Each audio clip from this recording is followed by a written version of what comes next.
Hello, my name is Anonymous. I am a writer and director living in New York City. And today, I will be teaching you how to write the perfect movie pitch. First things first, let's discuss genre. What genre does your story belong to? Is it a comedy, drama, action, romance, thriller, horror, science fiction, fantasy, adventure? If you could pick two genres for your story, what would they be? For my story, I would pick fantasy and adventure. Now let's discuss the main character of your story. Who is your character? What is your character's name? How old is your character? What is your character's occupation? And most importantly, what is your character's biggest desire? My character's name is Elias Marek.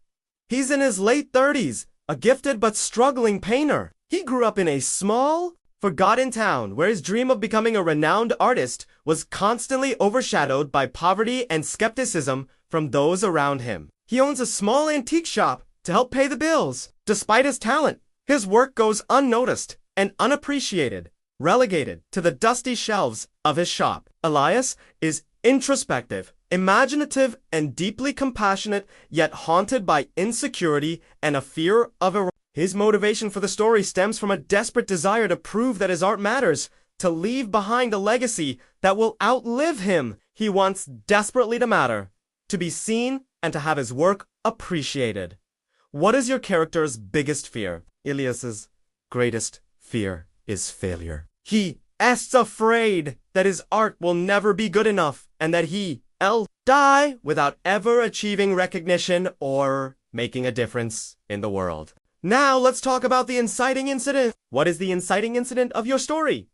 How does the story start? What event launches your character into the plot? On a stormy night, perhaps Elias stumbles into his own antique shop to take cover from the raging storm. As he searches for somewhere to hide from the weather, he discovers a cluttered back room filled with forgotten treasures. Among the dusty relics, he finds an old, ornate pen carved with strange runes. An old, enigmatic shopkeeper appears and warns Elias cryptically that the pen chooses its artist. Dismissing it as superstition, Elias takes the pen home, unaware that it holds extraordinary powers. Let's discuss the main conflict of our story. What is the central problem that our character has to solve?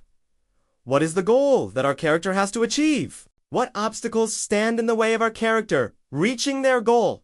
And what forces control these obstacles? When Elias uses the pen to sketch a sparrow, it flutters off the page alive, astonished and exhilarated.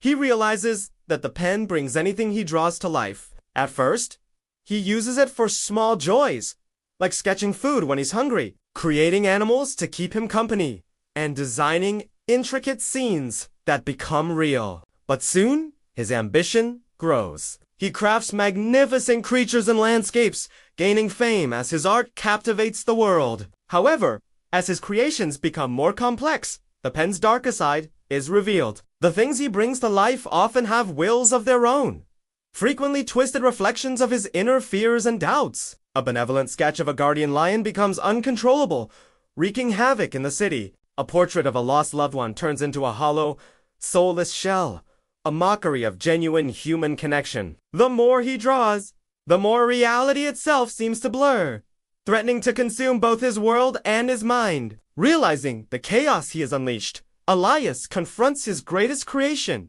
a towering, monstrous figure born from his deepest insecurities, the embodiment of his fear of failure. This creature, symbolizing all of Elias's doubts and regrets, rampages through the city, endangering countless lives and challenging everything Elias holds dear. Now armed only with the pen and his courage, he must confront the darkness within himself and find a way to make things right. What is the climax of your story? The climax of the story occurs when Elias faces off against his greatest creation, the monstrous embodiment of his fears. Trapped in a collapsing, distorted reality of his own making, Elias realizes there is no one else who can save him. He must face his fears alone. But as the monster looms over him, he remembers the innocent joy he once found in his art.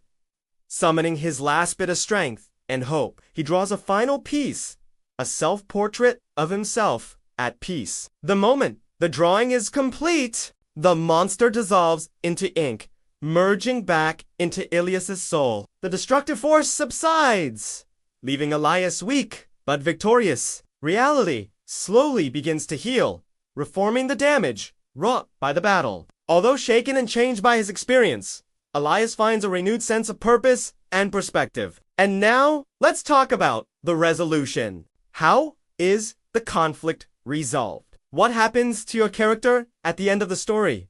What is the final message of the story? What do you want the audience to feel at the end of the story? In the aftermath of his victory, Elias realizes that the true power of creativity lies not in grandiosity or bending reality, but in honesty and connection. With newfound humility, he returns to painting with ordinary brushes, his work now deeply human and resonant. Though no longer miraculous, his art finally finds its audience. Not because it defies reality, but because it reflects it. People connect with his paintings on an emotional level, finding beauty and meaning in his honest portrayals of everyday life and the human experience. Elias finds contentment in this simple truth, understanding that the most profound art comes not from special abilities, but from the depths of one's being. The magical pen remains hidden away, waiting for the next artist who may dare to wield it. Elias continues to paint, finding joy in the simple act of creation and the connection he forges with his audience. His life may not be filled with magic, but it is rich with purpose and authenticity. So remember, the best movie pitches are concise, intriguing, and emotionally resonant. They should highlight the most compelling aspects of your story, including the genre, main character, inciting incident, and central conflict. Practice delivering your pitch with confidence and passion. Your enthusiasm will be contagious.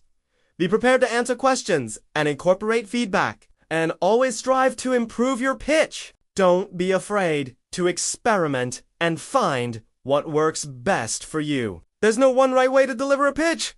So find a style that is natural and engaging. Good luck with your pitches. My friends, remember to believe in your stories and let your passion shine through.